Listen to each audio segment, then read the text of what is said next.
Hello students, मैं संजीव कुमार। आज हम पढ़ेंगे बीएड सेकेंड सेमेस्टर, विषय समावेशी शिक्षा। समावेशी शिक्षा क्या होती है तथा उनकी विशेषताएं, आज हम इसी पे चर्चा करेंगे। पहले जानते हैं समावेशी शिक्षा होती क्या है। समावेशी शिक्षा अर्थात कि एक ऐसी शिक्षा प्रणाली से संबंध रखती है जिसमें सभी तरह के बालक, चाहे वो सामान्य हो या विशिष्ट हो, सभी को एक विद्यालय के तहत विशेष तकनीकी के माध्यम से सबको शिक्षा देने का प्रावधान करती है। इसी को समावेशी शिक्षा कहते हैं। इसमें एक चीज समझ में आती है कि अशक्त बालक मैं कुछ वर्ड ऐसे इस्तेमाल करूंगा, अशक्त बालक या बाधित बालक, तो इनको भी समझ लीजिए कि बाधित बालक वो है जो किसी न किसी रूप में किसी न किसी चीज से बाधित है। जैसे शारीरिक रूप से बाधित बालक, शारीरिक रूप से अर्थात कि जो है उनका शरीर जो है कहीं ना कहीं बाधा उत्पन्न करता है। जैसे एक आंख का न होना, कान से सुनाई न देना, पोलियोग्रस्त होना, चल न पाना, इस तरह के बालक जो होते हैं शारीरिक रूप से बाधित होते हैं। अब बात करते हैं मानसिक रूप से बाधित अर्थात कि उच्चारण का प्रयोग न कर पाना, शुद्ध उच्चारण न कर पाना, किसी चीज को जल्दी समझ न पाना, इस तरह के बच्चे जो होते हैं वो मानसिक रूप से बाधित में आते हैं। तो इसी पर हम चर्चा करते चलेंगे आज कि जो है बाधित बालक अर्थात कि इन बाधित बालकों के लिए पहले आपने देखा होगा कि एक अलग तरह का विद्यालय खोला गया था जिसे स्पेशल एजुकेशन के तहत संचालित किया जाता था। लेकिन अब ऐसा नहीं है। अब यह है कि समावेशी शिक्षा के तहत सामान्य बालकों को प्लस जो है विशेष एजुकेशन वाले बालकों को या विशेष शिक्षा वाले बालकों को एक साथ एक विद्यालय के तहत रखकर, एक विद्यालय के छत के नीचे रखकर उनको जो है एक समान तकनीकी व्यवस्था के माध्यम से पढ़ाया जाए। यही समावेशी शिक्षा है। चलिए बात करते हैं इनकी विशेषताओं की। विशेषताओं में सबसे पहले आता है समावेशी शिक्षा केवल अशक्त बालकों के लिए नहीं। बहुत बार ये प्रतियोगी परीक्षाओं में भी पूछा जा चुका है कि क्या समावेशी शिक्षा सिर्फ अशक्त बालकों के लिए या बाधित बालकों के लिए? नहीं, समावेशी शिक्षा में सभी को शामिल करने का प्रावधान है, अर्थात कि सामान्य बालक भी और विशिष्ट बालक भी। तो इसलिए जो है इस तरह की व्यवस्था जो समावेशी शिक्षा है, इसमें दोनों तरह के बालकों को एक विद्यालय के तहत पढ़ाए जाने की व्यवस्था की गई है। दूसरी बात करते हैं कि यहाँ पे दूसरा पॉइंट यहीं पे आ जाएगा आपका, शिक्षा ग्रहण करने वाले, अर्थात कि वे बालक जो शिक्षा ग्रहण करने योग्य हैं उनको सभी को जो है इसमें शिक्षा दी जानी चाहिए। शिक्षा दिए जाने का अधिकार रखता है समावेशी शिक्षा में। दूसरा पॉइंट आपका आता है शिक्षा एक मौलिक अधिकार, education is a fundamental right. शिक्षा का अधिकार सभी को है। एक अनुच्छेद 21A के तहत यह निर्धारित किया गया था कि 8 से 14 वर्ष के सभी बालकों को निःशुल्क शिक्षा दिया जाए और अनिवार्य शिक्षा दी जाए। अर्थात कि राज्य की ये जिम्मेदारी बनती है कि जो है 6 से लगाए माफी चाहते हैं 6 वर्ष से लगाए 14 वर्ष तक के सभी बालकों को जो है शिक्षा का अनिवार्य रूप से शिक्षा दी जाए। इसी में क्या हुआ, 46वें संविधान संशोधन के द्वारा इसको पूर्ण रूप से लागू कर दिया गया। आज भी आपने देखा होगा कि विद्यालयों में जो है 6 वर्ष से लगाए 14 वर्ष तक बच्चों के लिए जो है निःशुल्क शिक्षा दी जा रही है। उनके लिए बहुत ढेर सारी योजनाओं को लागू किया जा रहा है कि इन बालकों को अधिक से अधिक शिक्षा दी जा सके। इसमें जो है वे बालक भी आते हैं जो किसी न किसी तरह से जो है अशक्त हैं या बाधित हैं। दूसरा पॉइंट आता है आपका सबके लिए शिक्षा और सबके लिए विद्यालय का प्रावधान। समावेशी शिक्षा में यह निर्धारित किया गया कि सबके लिए शिक्षा अर्थात कि प्रत्येक बालक के लिए शिक्षा का प्रावधान किया जाना चाहिए। वो चाहे जिस रूप में किया जाए, लेकिन सबके लिए जो है शिक्षा की व्यवस्था की जाए और सबके लिए विद्यालय खोला जाए। पहले आपने देखा होगा कि जो है स्पेशल एजुकेशन के तहत एक अलग विद्यालय की व्यवस्था की गई थी कि जो इसमें विशिष्ट बालक ही पढ़ेंगे, जो कान से सुन नहीं सकते हैं या फिर बोल नहीं सकते हैं या फिर लिख नहीं सकते हैं। जिस तरह से डिसेबल्ड बच्चे हैं वो सारे बच्चों को एक अलग विद्यालय के तहत इनको संचालित किया जाता था तथा उसमें जो है उसी तरह के शिक्षकों की व्यवस्था की जाती थी। लेकिन अब ऐसा नहीं है, अब जो है सबके लिए शिक्षा और सबके लिए एक ही विद्यालय के अंतर्गत जो है शिक्षा देने का प्रावधान करता है। चौथे नंबर पे आता है विभिन्नता की पहचान करना, आइडेंटिफिकेशन ऑफ वेरिएशन। इसमें क्या आ जाएगा आपका कि विभिन्नता अर्थात कि बहुत तरह की विभिन्नता है। जैसा मैंने आपको बताया आपको कि कोई कान से सुन नहीं सकता है, कोई बोल नहीं सकता है। जब ऐसे बच्चों को जब शामिल किया जाएगा, जब ऐसे बच्चों को जब उसमें शामिल किया जाएगा तो इस तरह के टीचरों की भी सुचारू रूप से शिक्षा दी जाए। इस तरह के टीचरों को, जब सामान्य बालकों को पढ़ाने के लिए टीचरों की व्यवस्था की जाती थी तो वो सामान्य बच्चों को पढ़ाते थे। अब दोनों तरह के बच्चे शामिल होंगे, सामान्य बच्चे भी शामिल होंगे, विशिष्ट बच्चे भी शामिल होंगे, तो टीचरों को भी उस तरह से अपडेट किया जाए, उस तरह की अपडेट करने की बात की जाती है। उसी तरह का पाठ्यक्रम तैयार किया जाए कि जो है सामान्य बच्चों और विशिष्ट बालकों दोनों को ध्यान में रख कर किया जाए तैयार।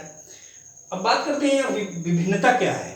विभिन्नता ये है कि बहुत से बालक ऐसे होते हैं, जैसा मैंने आपको बताया था कि विभिन्नता इसी पे दर्शाई जा सकती है, शारीरिक रूप से, मानसिक रूप से, बौद्धिक रूप से, सांस्कृतिक रूप से। जो बालक अलग है अर्थात कि फिजिकल, मेंटल, इंटेलेक्चुअल या कल्चरल, इस आधार पर जो बालक अलग है, अलग अपने आप को दर्शाते हैं, वो बालक जो होते हैं विभिन्नता की श्रेणी में आते हैं। इनको सुचारू रूप से पढ़ाने के लिए उस तरह की व्यवस्था की जाए, उस तरह की व्यवस्था की जाए, उस तरह का विद्यालय बनाया जाए और उस तरह के जो है टीचरों को तैयार किया जाए, उस तरह के पाठ्यक्रमों को तैयार किया जाए। 5वें नंबर पे आता है आपका अभिभावक और समाज की भागीदारी। इसमें क्या आ जाएगा, यह शिक्षा तब तक सुचारू रूप से नहीं चलाई जा सकती है जब तक कि जो है इसमें अभिभावकों का योगदान नहीं होगा। बहुत समय पहले की बात है ये कि पहले समाज उन बालकों को शिक्षित करना नहीं चाहता था जो विकलांग हैं, कान से सुन नहीं सकते हैं, उच्चारण नहीं कर सकते हैं, बोल नहीं पाते हैं। तो ऐसे बालकों के लिए जो है अभिभावक कहते थे कि इनका पढ़ना जरूरी नहीं है, इन पे जो है व्यर्थ में पैसा खर्च हो रहा है। समाज भी इन चीज़ों को विरोध करता था कि जो है आज भी आप समाज में कहीं ना कहीं इन सब चीज़ों का थोड़ा बहुत अंश जरूर देखेंगे आप, लेकिन ये सिर्फ व्यर्थ की बातें हैं।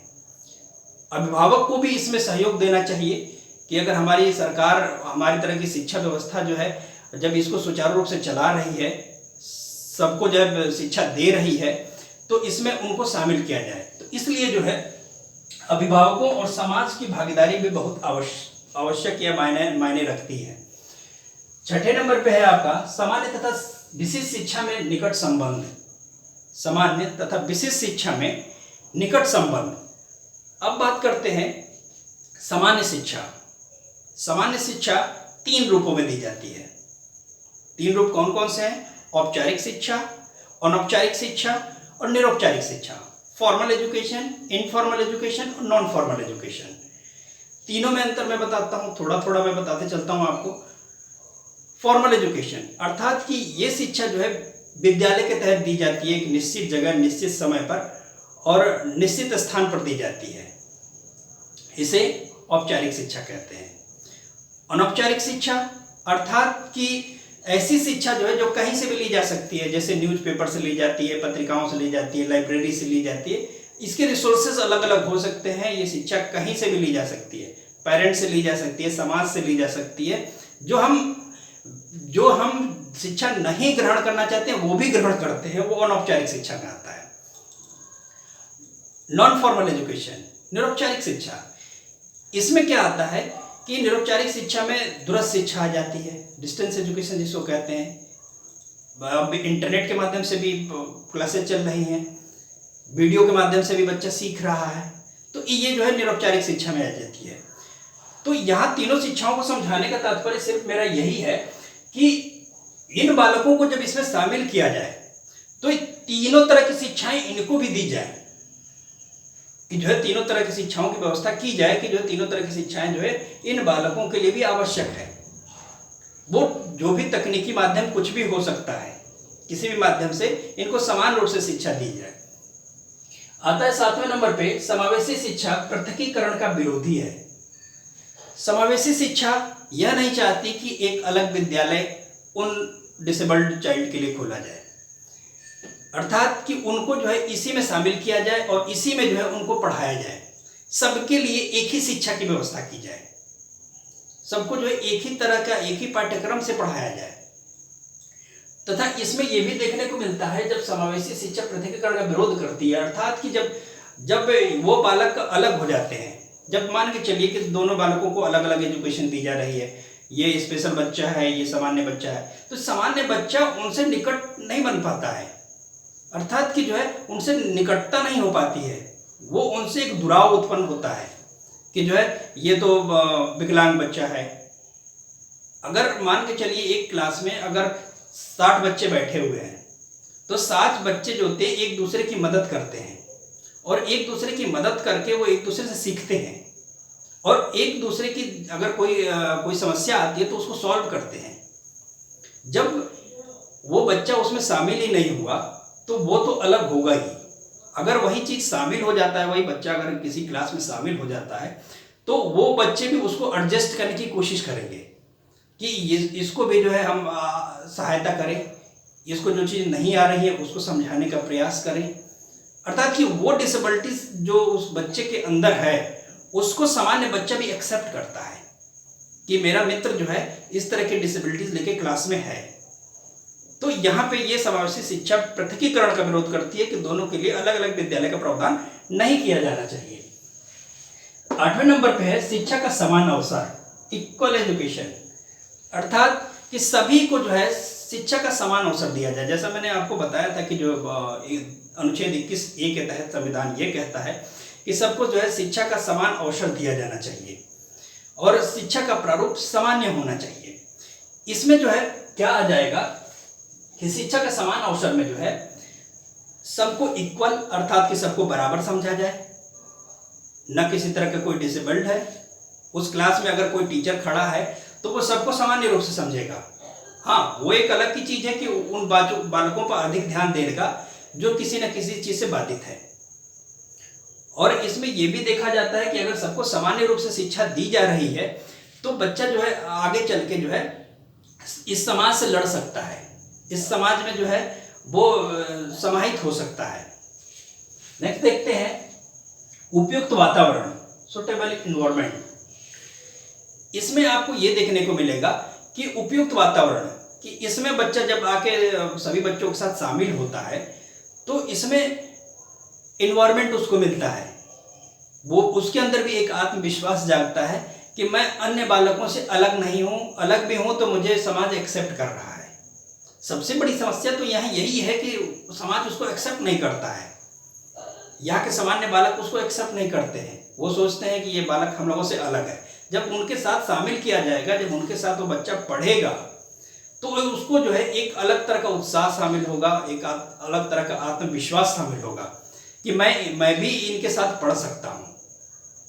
दूसरी चीज इसे में आती है प्रभावी वातावरण, अर्थात कि इसको एक ऐसा प्रभावी वातावरण मिलता है कि बालक जो है स्वयं से सारी चीजों को करने का प्रयास करने लगता है, स्वयं से सारी चीजों का प्रयास करने लगता है। जब भी एक चीज ध्यान रखिए, जब मन खुश होता है तो व्यक्ति हर एक चीज करने के लिए कोशिश करता है। अगर मन दुखी है तो फिर वो अच्छी चीज भी उसको बुरी लगेगी। तो यहाँ पे जो है उसको एक उपयुक्त वातावरण मिलता है, एक स्वच्छ वातावरण मिलता है, एक सामान्य जीवन जीने के लिए उत्सुक होता है वो कि मैं भी एक सामान्य जीवन जी सकता हूँ। नेक्स्ट आता है सहयोग की भावना, 10वें नंबर पे है। ये बहुत इंपॉर्टेंट पॉइंट है, सहयोग की भावना, अर्थात कि उसके सहपाठियों में उसके प्रति सहयोग जागता है कि ये मेरा मित्र है, कोई मित्र बनाना उसे पसंद करता है और उसको भी जो है होमवर्क और सारी चीज़ों उसको भी प्रोवाइड करता है। और वो जो है सहयोग की भावना, अर्थात कि उसकी जो डिसेबिलिटीज है जो बाधित कर रही है उसको, चाहे शारीरिक रूप से या मानसिक रूप से या बौद्धिक रूप से या सांस्कृतिक रूप से जो बाधा उत्पन्न हो रही है उस बालक के अंदर, वो अपने सहयोगी के माध्यम से उसको सॉल्व करने का प्रयास करता है। और जो उसका सहयोगी होता है उसे वो उसे जो है सहयोग प्रदान करता है। तो इस तरीके से जो है समावेशी शिक्षा जो है सभी बालकों को एक विद्यालय में एक प्लेस पर कुछ तकनीकी माध्यम से शिक्षा देने का अधिकार रखती है। इसी को समावेशी शिक्षा कहते हैं। आज हम लोगों ने पढ़ा समावेशी शिक्षा क्या होती है और उसकी विशेषताएं। इसके तहत हम लोगों ने पढ़ा समावेशी शिक्षा केवल अशक्त बालकों के लिए नहीं है। दूसरी हेडिंग थी शिक्षा एक मौलिक अधिकार। तीसरा है सबके लिए शिक्षा और सबके लिए विद्यालय का प्रावधान, विभिन्नता की पहचान, अभिभावक एवं समाज की भागीदारी, सामान्य और विशिष्ट शिक्षा में निकट संबंध, समावेशी शिक्षा पृथकीकरण का विरोधी, शिक्षा का समान अवसर, उपयुक्त वातावरण, सहयोग की भावना। तो उम्मीद करता हूं कि मेरी ये क्लास आप लोगों को समझ में आई होगी। Thank you students.